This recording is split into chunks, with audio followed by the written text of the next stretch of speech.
ఇదంతా తోటకూరనే. ఇప్పుడే కట్ చేసినాం. ఇక్కడ చూడరు ఇవన్నీ ఎర్ర తోటకూర. ఇది మన మామూలుగా పచ్చ తోటకూర చూసిర్రా. ఇది ఎర్ర తోటకూర. ఎర్ర తోటకూర ఇదంతా తోటకూరనే. ఇప్పుడే కట్ చేసినాం. ఇక్కడ చూడరు ఇవన్నీ ఎర్ర తోటకూర. ఇది మన మామూలుగా పచ్చ తోటకూర చూసిర్రా. ఇది ఎర్ర తోటకూర. ఎర్ర తోటకూర ఒక చూడండి ఉంది చూడండి.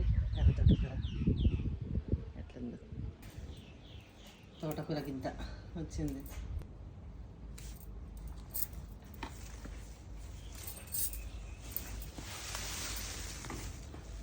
ఇది మామూలుగా తెల్ల తోటకూర. ఇది ఎర్రది తోటకూర. చూడుర్రి ఆకులు ఎట్లున్నాయో. మన పువ్వు అయితే విత్తనం మాత్రం పట్టుకుచ్చి పువ్వు అంటారు, అట్లుంది ఎర్రగా. ఆకొచ్చి మాత్రం ఎర్రగా ఉంటుంది అన్నమాట. ఇది మా ఇంట్లో గార్డెన్లో తోటకూర.